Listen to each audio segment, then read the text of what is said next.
60s. Bodybuilding has been around since at least the 1970s. Modern bodybuilding, Eugene Sandow, started putting on display performances. Pretty soon, these performances turned into contests, and they spread all over the world. But they didn't achieve meaningful mainstream success until the 1970s, when a man came from Austria with a dream and turned bodybuilding into a worldwide phenomenon. I mean, it's terrific, right?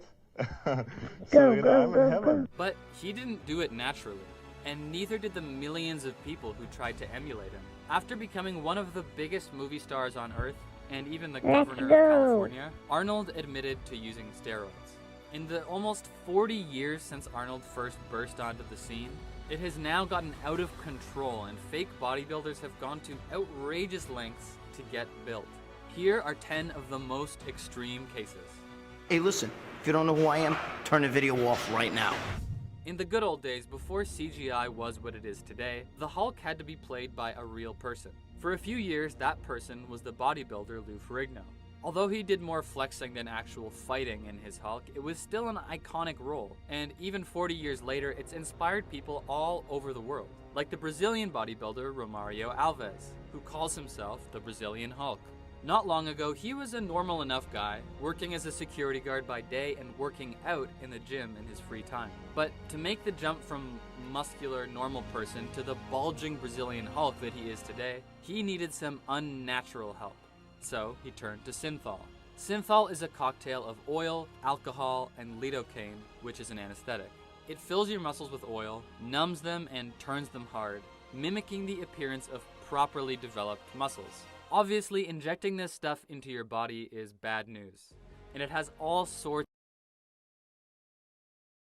So according to studies, there's one food that raises testosterone levels by 52% and gives an increase of Negative side effects, like nerve damage, blocked arteries, strokes, and even oil-filled cysts. So Alves, the Brazilian Hulk, after injecting this stuff for a few years, got infections in his enormous biceps and came within an inch of having them amputated.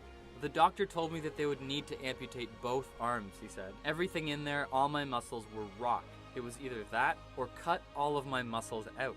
In the end, the doctors removed his hardened muscles and he went back to bodybuilding as usual. Although you can still see the remnants of his injections and he still calls himself the Hulk.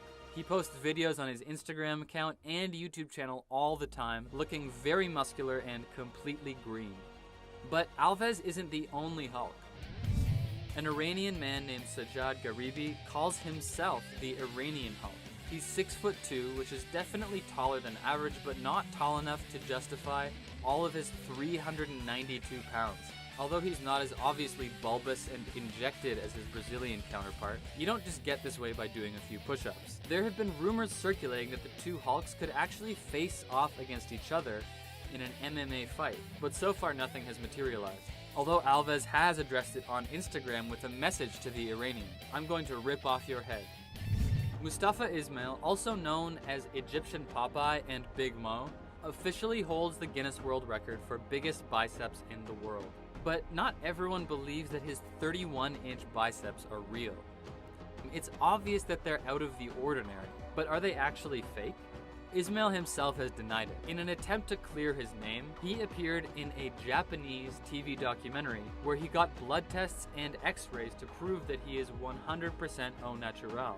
According to him, the tests all came back negative for synthol and implants, but the Guinness Book of World Records has removed him from their website for the time being. But not everyone tries to keep their synthol use a secret. One 48-year-old Brazilian man has become famous for not only using synthol, but being proud of it. His name is Valdir Sagado, but on the internet, he goes by Valdir Synthol. He got built using more